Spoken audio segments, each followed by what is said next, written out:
بسم اللہ الرحمن الرحیم۔ اللہ کے نام سے شروع جو بہت مہربان نہایت رحم والا ہے۔ محترم ناظرین، امید کرتے ہیں آپ سب لوگ خیریت سے ہوں گے۔ آج ہم بیان کریں گے ماں کی دعاؤں کا اثر۔ یہ قصہ ہے اس وقت کا جب ایک دن اللہ کی بارگاہ میں حضرت موسیٰ علیہ السلام نے عرض کیا کہ اے میرے رب، جب میں جنت میں جاؤں گا اس وقت وہاں میرے ساتھ کون رہے گا؟ ان کے اس سوال پر ارشاد ہوا کہ اے موسیٰ علیہ السلام، تمہارے ساتھ جنت میں ایک قصاب کھٹیک ہوگا۔ قصاب اردو شبد ہے، پہلے گوشت بیچنے والوں کو اس نام سے پکارا جاتا تھا۔ قربان ماں کی دعاؤں پر، اور ماں کی دعا کبھی خالی نہیں جاتی۔ حضرت موسیٰ علیہ السلام یہ سننے کے بعد تھوڑا سا حیران سے ہوئے اور پھر کچھ سوچتے ہوئے ایک قصاب کھٹیک کی دکان کی تلاش میں نکل پڑے، اور ایک جگہ جہاں پر گوشت کی دکانیں لگتی تھی وہاں وہ گوشت کی دکان پر پہنچے اور دیکھا کہ وہاں ایک قصاب گوشت بیچ رہا تھا، اور وہ اپنے خریداروں کے ساتھ کافی مصروف دکھائی دے رہا تھا۔ حضرت موسیٰ علیہ السلام اس سے کچھ نہ بولے، چپ چاپ اس کے کاروبار کو دیکھتے رہے۔ آخر کار شام کا وقت ہوا اور آپ نے دیکھا کہ اب تک اس نے اپنا کاروبار ختم کر لیا ہے، اور وہ ایک گوشت کا ٹکڑا اپنے کپڑے میں رکھ کر اپنے گھر کی طرف چل دیا۔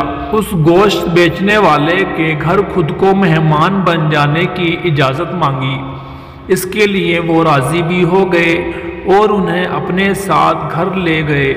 قصاب جو گوشت کا ٹکڑا لے کر گیا اس کو پکوایا اور روٹیاں بھی بنوائی۔ کھانا پک جانے کے بعد اس گوشت کے کاروباری نے نہ تو خود کھانا کھایا اور نہ ہی حضرت موسیٰ علیہ السلام کو دیا۔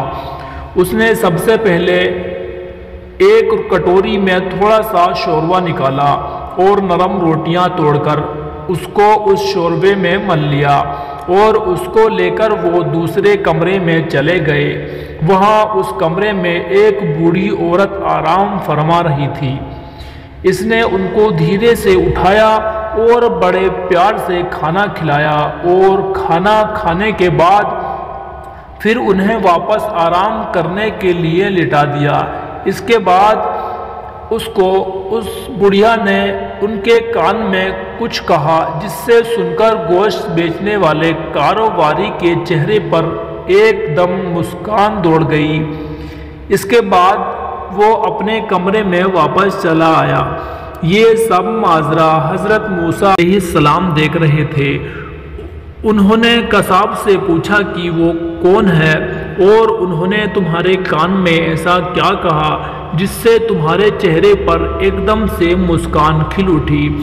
حضرت موسیٰ علیہ السلام کو اس نے بتایا کہ اے اجنبی مہمان، یہ بوڑھی عورت میری ماں ہے، اور جب میں اپنا کاروبار ختم کر کے گھر آتا ہوں تو آنے کے بعد سب سے پہلے میں ان کو کھانا کھلاتا ہوں اور ان کی خدمت کرتا ہوں، پھر کھانا کھاتا ہوں۔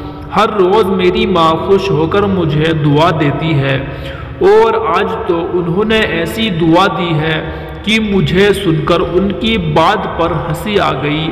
کہہ رہی تھی کہ اللہ تجھے جنت میں حضرت موسیٰ علیہ السلام کے ساتھ رکھے۔ بس میں ان کی اسی بات کو سن کر مسکرا رہا تھا اور اپنے دل میں سوچ رہا تھا، یا میرے مولا، کہاں میں ایک گناہ گار اور کہاں وہ اللہ کے نبی حضرت موسیٰ علیہ السلام۔ قربان ماں کی دعاؤں پر، اور ماں کی دعا کبھی خالی نہیں جاتی، اور ماں کی دعا نے اپنے بیٹے کے لیے جنت کے دروازے کھول دیے۔ اور قصے میں جیسا کہ آپ نے ویڈیو میں سنا کہ حضرت موسیٰ علیہ السلام کو اس دنیا کا مالک پہلے ہی بتا چکا تھا کہ تمہارے ساتھ جنت میں کون رہے گا۔ تو دوستو، جو بھی بھائی اس ویڈیو کو دیکھ رہا ہے ان سے میری دلی گزارش ہے کہ اپنے ماں باپ کی خدمت کیا کریں اور انہیں روز سلام کیا کریں، اور ان کی سلامتی کے لیے اللہ تعالیٰ سے دعا مانگا کریں۔ اسلامک مزید ویڈیوز دیکھنے کے لیے ہمارے چینل کو سبسکرائب ضرور کر لیں اور بیل آئیکن کا بٹن دبانا بالکل نہ بھولیں تاکہ آنے والی ویڈیو کا نوٹیفیکیشن آپ تک پہنچتا رہے۔